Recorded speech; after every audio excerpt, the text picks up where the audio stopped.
Hello, hello, everybody. Welcome to our live stream podcast.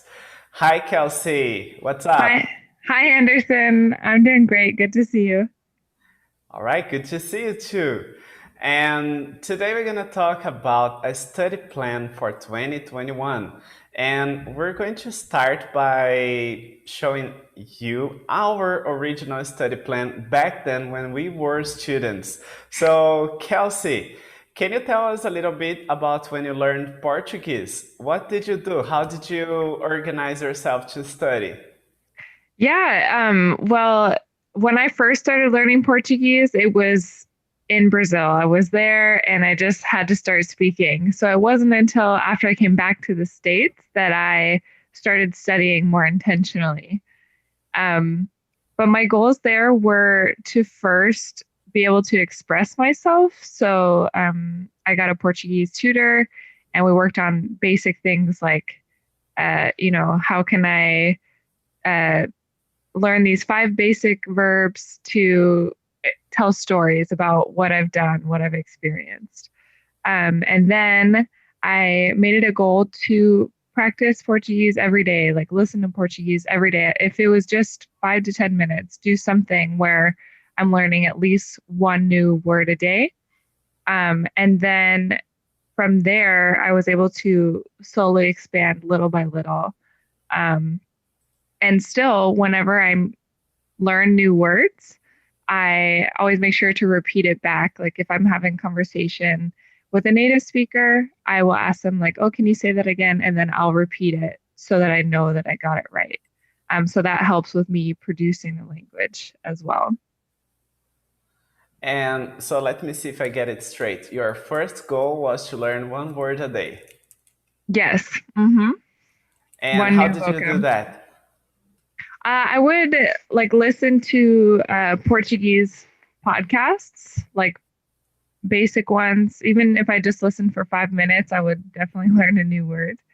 And then I would interact in WhatsApp groups with Brazilians so I could see them talking to each other and learn like slang or less formal language that I wouldn't hear in some of the podcasts. All right. And let's say you had to set a goal now for yourself on learning Portuguese faster. What goal would you set for 2021? Um, for learning Portuguese faster, what I want to do is like go deeper into Portuguese. So there's a lot of like verb tenses that I haven't necessarily studied or tried to produce. So I would make it a goal to review some of those more formally and then challenge myself to use them in conversation. And you said in a previous live call, you said you were studying, I think, French, right? Yeah, back in college, I took a couple of quarters of French. Is there any other language you're trying to learn right now? I speak Spanish, but I don't study it formally. Like right now, I just use it to get by, but I haven't been working on improving it really. But I do listen to a lot of Spanish language music. So even without trying, I'm still always learning new vocabulary. And let's say you had to learn Chinese. Uh, Now, with all the knowledge you have on language acquisition, what would you do? What would be your first steps? Mm. Oh, I actually have taken like 1 month of Chinese, I think. I do All find it to be a right. very interesting language. But I think I would start by looking up like YouTube videos, probably of basic phrases, and then trying to find communities where other people are learning Chinese. So they can help me with, some of the basic structures or like what are the most important things that you need to learn how to say.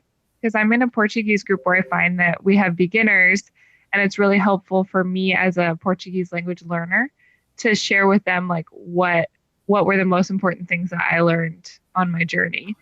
Because I think sometimes as a native speaker, you don't really have that mindset of, what are the really useful phrases. So I think I would join a Chinese language learning group and then try to consume as much native Chinese as possible.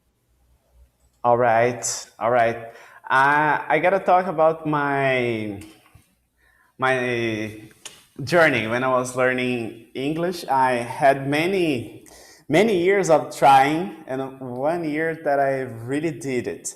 And during the years that I was trying, I had no goals. So basically, I just had the goal of paying. My basic goal was I have to pay the school, and I have to eventually show up. Not always, eventually show up, but I have to pay it. And for me, it was like, oh, if I pay, I'm gonna get the certificate, which means I know English. Mm. That was my mindset. And I discovered that it doesn't work with language acquisition. It works with lots of things. It works for you to get a diploma. It works for you to become a professional in some area. You can just pay and show up, and that's it. You get the diploma and you learn in practice. But in language acquisition, it doesn't work like that because the certificate is not valid for anything. So Yeah. nobody ever asked me a certificate of nothing related to English. Never, never. For example, I have the certificate of Kaplan, and nobody has ever asked me, "Oh, can you show me the certificate that you really took an exchange course?" Nobody asked me that. So, Mm. certificates of English don't have any value. There is just one thing that has a value, which is a TOEFL exam. But this Oh, is a okay. proficiency exam, not a certificate. So, Mm. it shows how good your English is. And it has a reason to be applied, but all the certificates are useless. So I discovered that after I became fluent. Like, oh my God, I would never get fluent if I hadn't done that.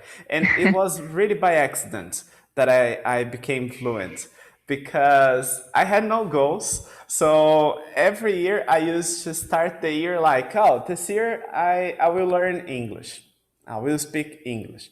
And then I used to pay the school, never show up, though I never did the homework activities. And I was the one who used to arrive late in class without the homework activities and say, oh, I don't know, this school is not good. I don't understand what the teachers say. Why did you So, want to learn English when you were going to the school? oh, I went to why? Oh, Yeah. I wanted to put that in my resume. Ah, okay. So it was So, more for, it wasn't because you wanted to learn English, it was to help you advance in your career. yeah, it was a formality. Mm.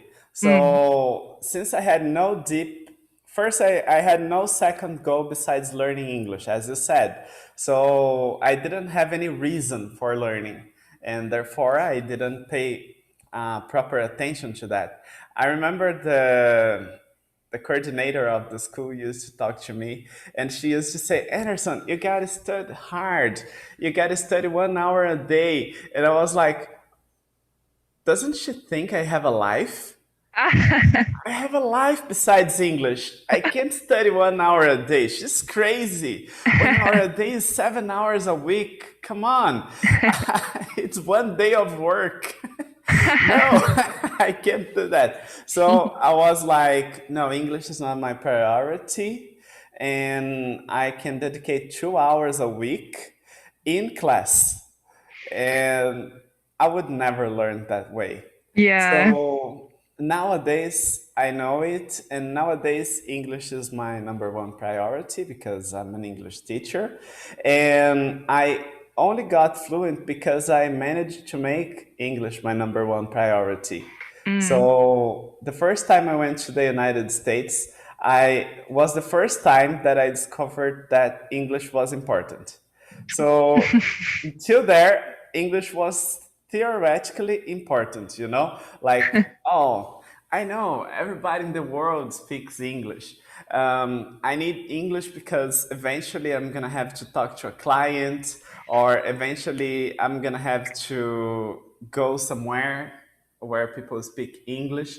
But that's okay. I can go there and make some mimics, use my body language, and that's it. And understanding the So basic confident. words, we would exchange information, right? And when I got to the United States, I thought like that. Oh, I'm gonna get there. People are going to understand me okay. I will understand people okay, like as I understand in an English class. I didn't know that Americans don't speak that slow. Because in English class we only listen to audios like this. Oh, Hello, yeah. Kelsey. How are you?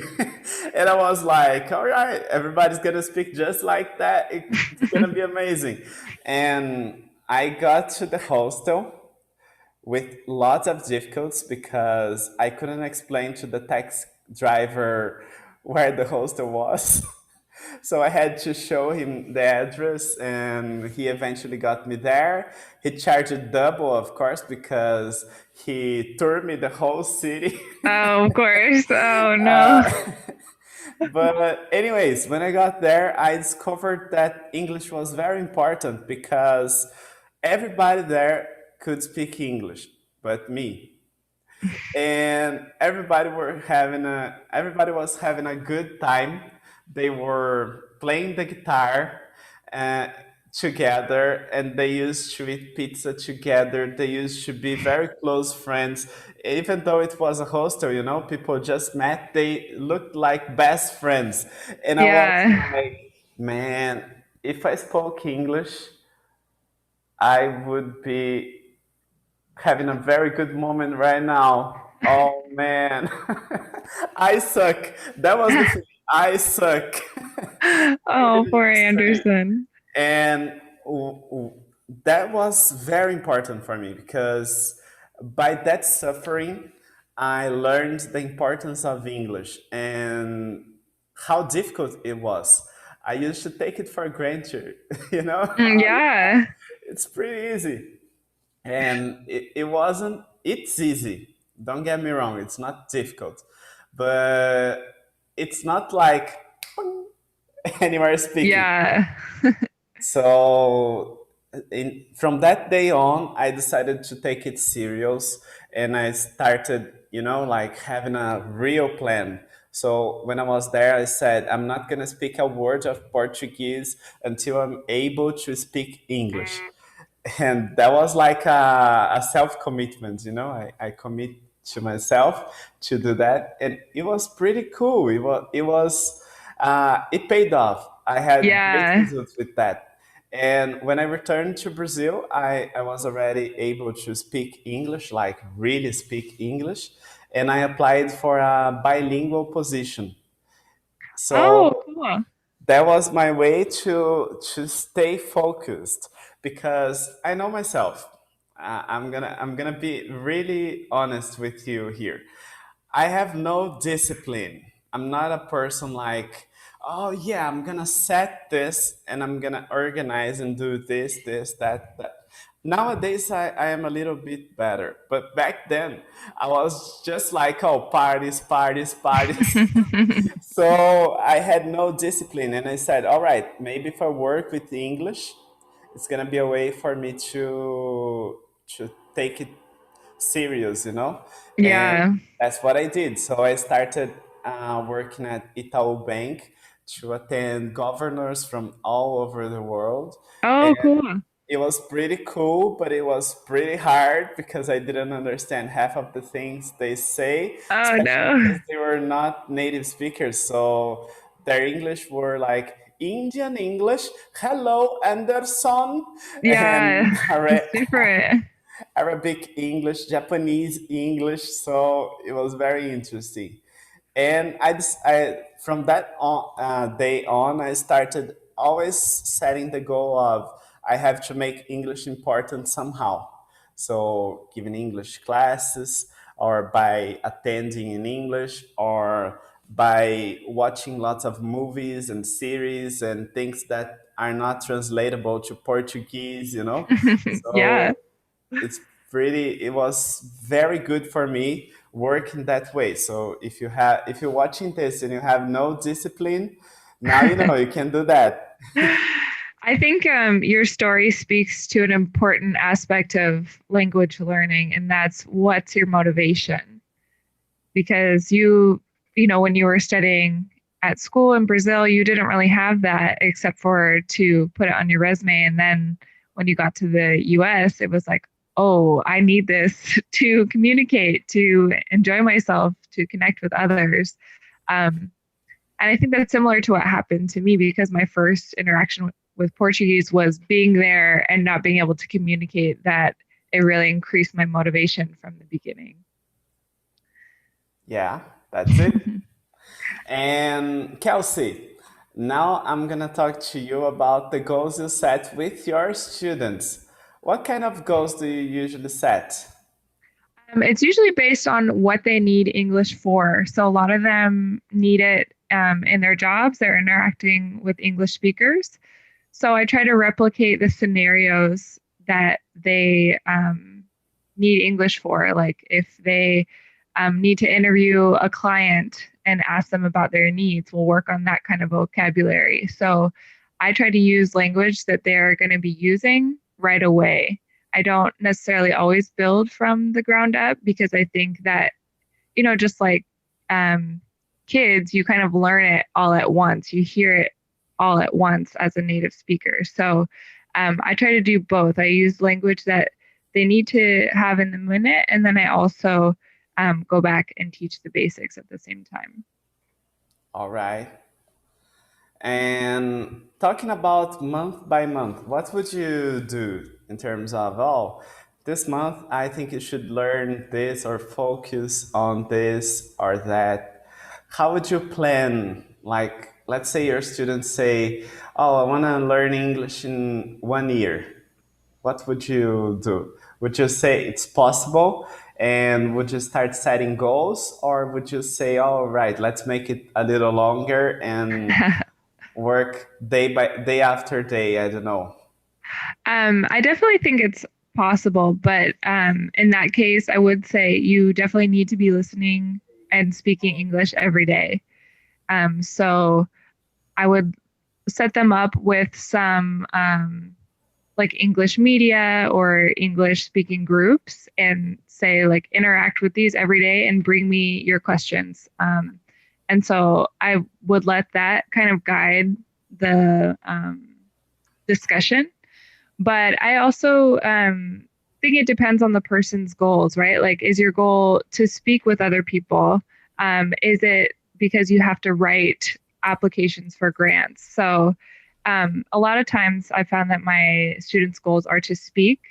So I'll start with the speaking and listening goal. Like, okay, in the first month, I want you to be able to understand 50% of like a native speaker talking. And then maybe the next month, 75 or eventually up to 100 by the end of the year. So, yeah, I guess we would just work through it in that way, like trying to have a baseline and then improve each month. All right. All right. And for those who are learning by themselves, what do you think they should set as goals? Hmm. I would say it's somewhat similar. They should still be interacting with English every day. And then they should try to develop a network of other people who are learning English that, maybe have teachers that they can ask. And also interacting with native speakers who are willing to answer their questions as well. Because even if you don't have a teacher, you're not alone in learning English. There's a lot of resources out there. That makes sense. And one thing that you said that I consider to be very important is to take care of your surroundings. Because if you want to learn English, you really need to surround yourself with people who either speak English or want to learn English as well. Because sometimes we want to learn English, but we want to do it and not change anything about our lifestyle. So we learn, but it's almost like in secret, nobody can know it. So Yeah. we keep speaking Portuguese 24/7, and we have nobody who speaks English around us. And especially in Brazil, where it's pretty hard to find people who speak English, and we have zero friendships who are not Portuguese speakers. So that's pretty hard, and it's hard to find people like that. So I'm gonna give you guys a tip on where you can find people from all over the world, which is the app called Meet Up. You can go there and you're gonna find people with common interests. I'm not sponsored, they're not paying me anything to say that, Not but yet. not yet. Uh, so you can go there and you can find groups of people who have similar interests as you have. So let's say you want to learn how to play the guitar. You're gonna find lots of groups of people who want to learn how to play the guitar. If you want to learn how to speak Portuguese, you're gonna find lots of people who want to learn the same. And there you can find many groups, including the English room, for you to learn English.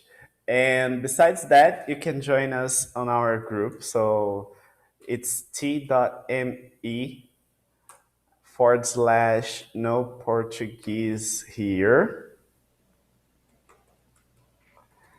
And you can also join our WhatsApp group. I think I left the link in the description below.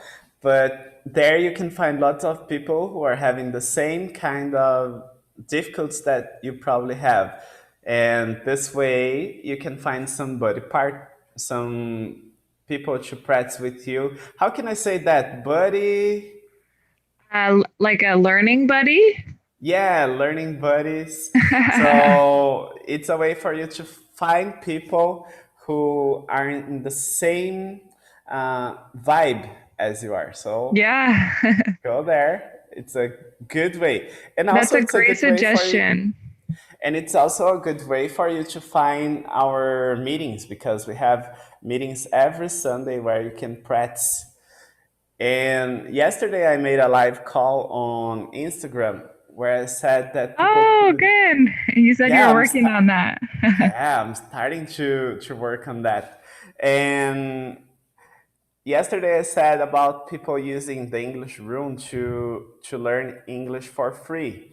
And it was all about goals too. I said, oh, if you are too shy to participate in a meeting, you can just watch the meetings on YouTube, but you have to set the goal of joining us inside the Zoom meeting in a certain time, let's say 1 month or 2 months. Yeah. And after this time passes, you need to set the goal to change to the intermediate level meetings. And after a certain time to change to the advanced level meetings. So it was all about setting goals. For my students, usually the goal that I give them is to play drops, the app, play drops Mm. every day. And this way they can improve their vocabulary. Okay. I haven't tried that one yet. Do they have it for Portuguese? Yes, they do. Ooh, okay. I'll have to check that one out. And also Cake, another app for you to learn connected speech. So Mm. those are the apps that I say to my students, oh, you have to press this every day. And I have a study plan here in the channel for those who want to practice it a little deeper. And I guarantee you that with that, you're going to give the step one that Kelsey said, which was learning a word a day. Because on drops, you have 5 minutes a day of new words, and at least one of them will stick, right? Oh, cool. Yeah. And so a lot of people here use Duolingo, but I found that it's like sometimes not really language that I would use, or like, a lot of times they start off with like give the donkey milk or something, and you're like, when would I need to use that? So how is the vocabulary in drops? Do you find that it's like a what level or what kind of vocabulary? Well, the idea of drops is to show you a word a day. They don't give you like not a word a day. They show you many words, but they are related to a topic. So for example, let's talk about food. So the first word is gonna be breakfast. Breakfast. And then they show you a picture and the words, the written word, and the Mm, pronunciation. And then you have to join all of them, like the picture, because there are many options. So he says breakfast, and there are many pictures that don't represent a breakfast. And then you have to mm. choose the breakfast, and you have to choose the written breakfast as well. So you associate the written language with the spoken language with the image, which is Mm. the meaning. And this way you can learn the words. I think the vocabulary is very good. It's very usual, something like you're gonna use a You lot. would use, yeah. And I like the pronunciation because since they pronounce the one word and it's pronounced by a native speaker, it's pretty good. And if you repeat, you can improve your own pronunciation. Especially one thing that Brazilians struggle a lot with is the vowel sounds. Yeah. Yeah. So, does it check your pronunciation? It can't hear you, but you can hear how it's pronounced. Yeah, the one that checks our pronunciation is cake. Ah, okay. So cake checks our pronunciation, but it's more to work with sentence. Okay. It's a little more advanced. So I'd recommend you to start with drops and later you move to cake. Oh, another thing that I don't know if I mentioned from my language learning journey, but I learned a ton of Portuguese from music, especially like reggae music because it's a little bit slower. It was a lot easier for me to kind of pick up on the words and like practice singing. So that was like a fun way also to motivate me to learn a new word every day because I would like pick a song and say, okay, I'm going to look up the lyrics and try to understand them. And when you started learning a word a day, did you review the words? I didn't have like a formal list of them. I think that would have been helpful. Um, but I just tried to like practice or repeat them. So, for example, with the music, like I would keep that song in my saved favorites so that it would still keep coming up. Or if I learned a new word in conversation, then I would try to use it after that. And, in the beginning, your vocabulary is kind of small, so it's easy to keep using them because you don't have that many. Um, but yeah, now when I hear a new word, I just try to use it as soon as possible after I learn it. All right. And talking about learning with music, how did you do to get organized with that? Because sometimes we try to learn with music, but we don't get great results, right? Yeah, for me, I'm a visual learner. So uh, my goal was to take one album of a band that I like and say, okay, every night I'm going to listen to one song and write down the lyrics. Um, and so that was kind of how I organized it. And did you translate? Um, I had to ask about some words that I didn't understand. Um, but I tried to ask my Brazilian friends in Portuguese, like, hey, what does this word mean? And then they would explain in Portuguese. Oh, that's much better. That's much Yeah. better. Because usually when we hear that, oh yeah, study with music, Brazilians we learn in school that studying with music means you take the lyrics, translate the lyrics, and that's studying with music. No, especially in music because it's so poetic that you really can't take the literal translation. And you also have to check with somebody because usually music, as you said, is so poetic that there are many things that we will never use. Yeah, Like, true. Yeah. oh, what about this? Oh, I never seen that outside of this song. Oh, really? It's very common. Yeah. That's true too. But I think in terms of motivation, it helps because you can just be like washing the dishes and listening to music and singing.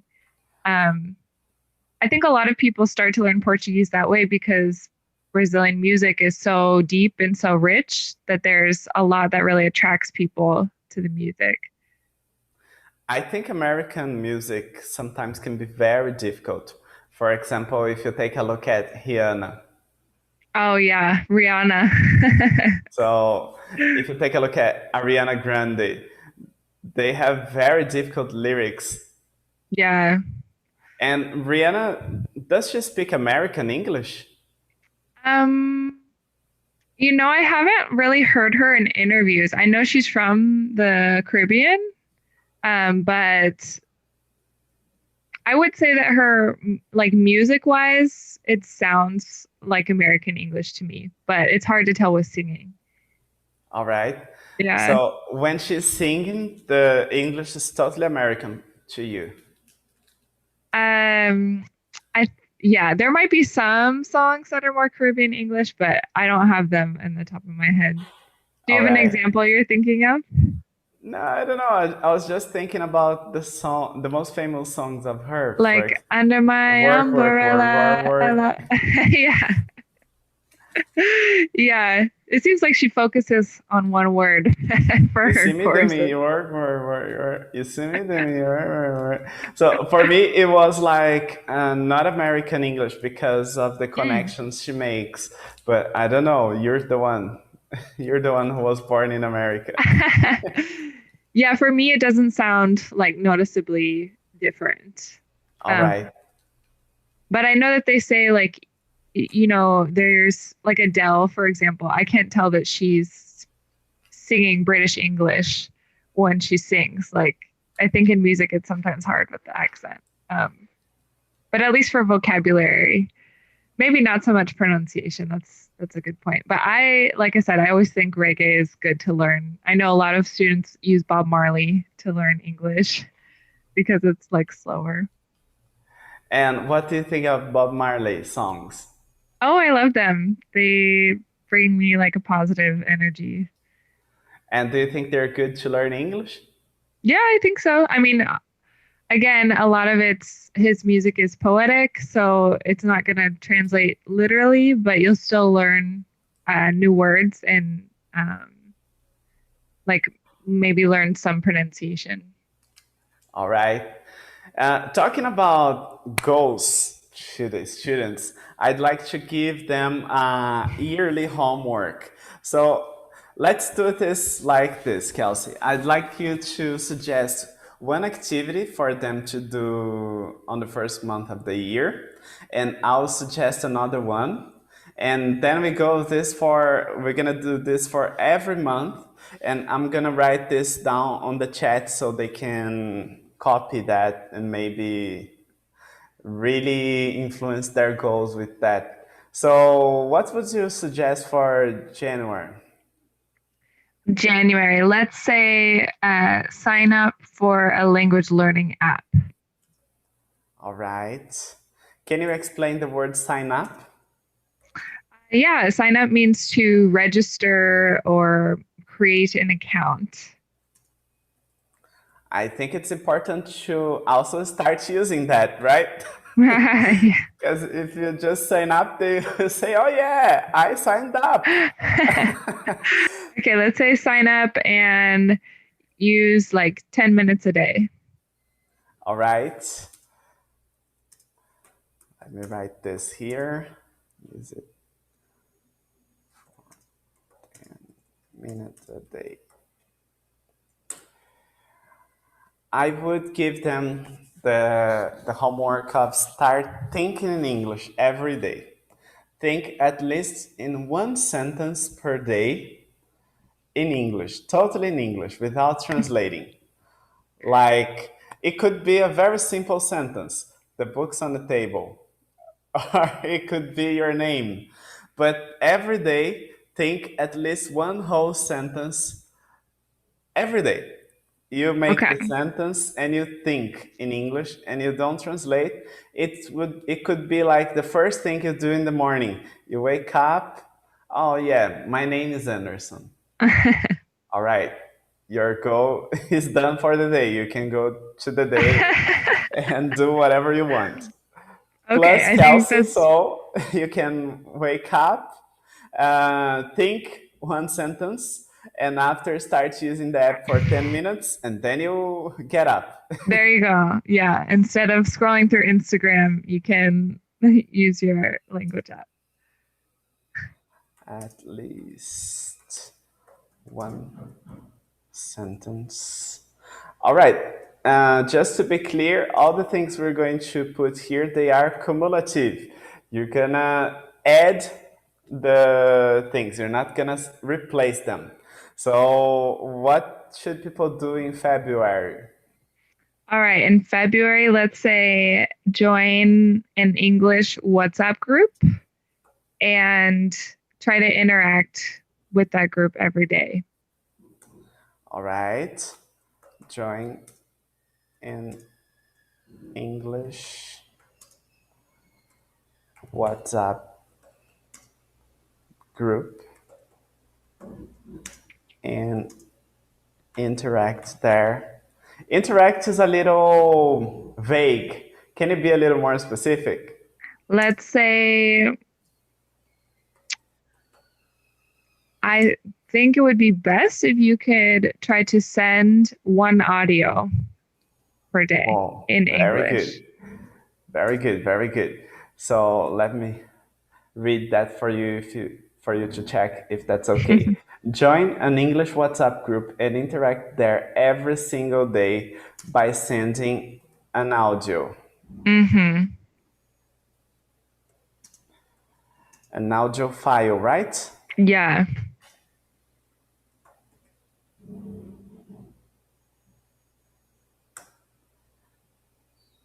All right.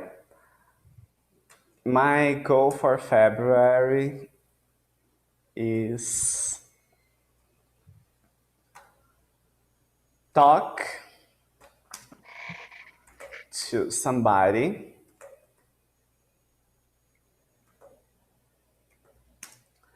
you know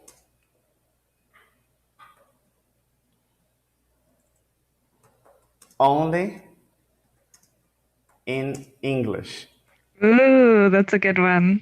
So let's say you have a best friend or a good friend that you speak every day. You decide that you two are going to just talk in English. No matter what happens, it's going to be just English messages. And if they don't speak English, you'll just speak English at them. Oh yeah, if they don't speak anything of English, let's say they are very basic, so you don't have to talk only in English, but you have to send at least 3 sentences in English. Good. All right. What would be your March goal? All right. Let's say for March, on the theme of making your environment English, I would ask students to put like little pieces of paper with the English word for all the things in their house. So, like on the stove, on the fridge, on their desk, so that they see the English words for everything. What's the name of those little piece of papers? Index cards, flashcards.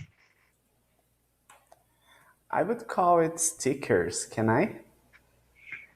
Yeah, stickers would work. I just took like a piece of paper and taped it. But a label. All A right. label. So Label objects. We can use it even as a verb. It's much Yes. interesting for Brazilians who are learning. So label objects in your house. My March goal is to set your phone Mm. to English. Can I say to or should I say in English? Set my phone to English. Yeah. Or All put my right. phone in English. But both work. So set your phone to English Good. because this way all the apps are gonna change to English and they will really be immersed in English. Yeah. What would be the April goal? April. Let's say in that month, only consume English media. So if you watch something on Netflix or online, like it has to be in English. All right. What about soap opera? Brazilians really like soap opera. You can't forbid soap opera. We have soap operas in English. All right. So let's make it a little easier. Consume at least one media a day in English. Okay. Is it okay? It's okay. It's only Because April, so no, it's cumulative. It's gonna be from that day on till no, I the know. end of the year. We're still adding more throughout the year. Oh yeah, oh yeah. So consume at least one media a day. Can I call one media, one medium? No, we would say one piece of English medium. One piece English media a day. Consume at least one piece of English media a day. Yeah, that's it. And my April goal. Now it's getting hard to think. Yeah. Oh yeah, enter on your first meeting of the English room. Okay. Because till there, they are just watching on YouTube, but now they have to enter because they have lots of practice background already. So it's time to test. Yeah. Yeah, and actually speaking is one of the hardest things, right? I consider the hardest thing to be writing, Mm. but speaking is pretty hard. Yeah. I think for me, like writing might be more difficult, like if you graded me on speaking and writing, but speaking for the ego is the hardest to produce. Yeah, speaking hurts more. Yeah, it hurts more. um, All right, so after April, so in May, right? May, yeah, I'm gonna say journal 5 sentences in English every day. Can you explain them what is to journal? Yeah, so journal is when you have a notebook that you write about your thoughts, feelings, or what you did during the day. Can I call it a diary as well? Yeah, you can call it a diary. We usually associate the word diary with like kids or like in your young adulthood, like, oh, I have a diary. And then as we become adults, we tend to call it a journal, but they're the same thing. All right, just to don't sound like a kid, you say I'm journaling. Exactly. Exactly. And I'm like, I'm writing in my diary. Yeah. I'm a grown up. I'm journaling. But it's the same. All right. So they are journaling, they are entering the meetings, they are talking inside the groups. I think one thing that's pretty easy is to listen to 1 hour of English music a day. And you can do that as background music. You don't need to really pay attention to the music. It's just Yeah. to be there for you to be training or listening without realizing you're doing that. Yeah. That's a good one. Let's see, we're in June now. Yep. I'm going to say try to listen to one English podcast a week.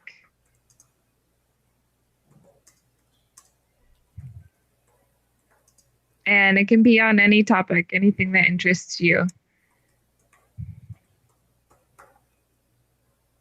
All right. I put something like listen to an English podcast regularly, at least once a week. Yeah. And usually if you subscribe to one, then you'll be notified of when it comes out every week. So that kind of helps me stay on track. We have our podcast on Spotify, so I recommend you to do that. Not in June, but right now. And in June, you're gonna listen to a podcast that's not related to English learning, more related to other topics, right? Exactly. And my June go to the students who are learning by themselves.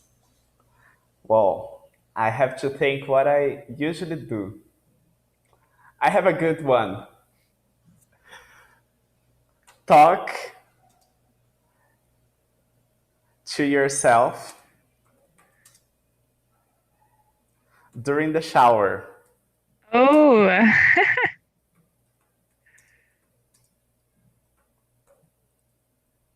This is pretty good, especially if you want to practice shadowing. shadowing? Yeah, have you ever done that? Do you know No, this technique? no, I'm not familiar with it.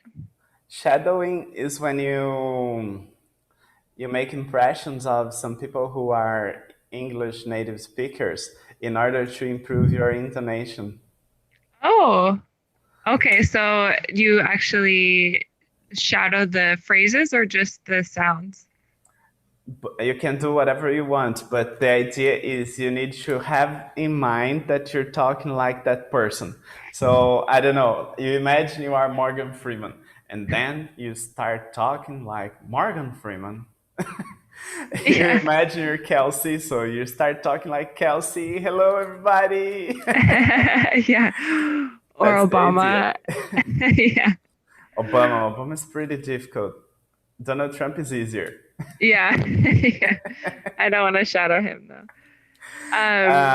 All right, so that's the idea of shadowing. You practice using the same intonation of native speakers, and that's pretty good to do during the shower because nobody's watching you. You can do it by yourself, and you're not so afraid of making mistakes. And over time, you're gonna see your English getting better. Yeah. I guess I do that without really realizing it with Portuguese. All But right. yeah, it's very helpful. Well, we are in the half of the year. I think they have lots of work to do, and we can do a second edition of this in July. Perfect. I like the idea. All right. So, with that being said, we're gonna close the podcast episode here, and now we're gonna go to the Portuguese room where we're gonna speak Portuguese, and probably we're gonna show lots of the things we showed here, but in Portuguese. So if you didn't understand what we said here, or if you want to learn Portuguese and improve your Portuguese listening skills, go there. Perfect. Yeah, you guys have a great list to get started. And yeah, we'll see you in the Portuguese room. Thank you, Kelsey. Your tips Thank were you. very important. Thanks a lot. Thank you. I'll see ya. See ya. Bye. Bye.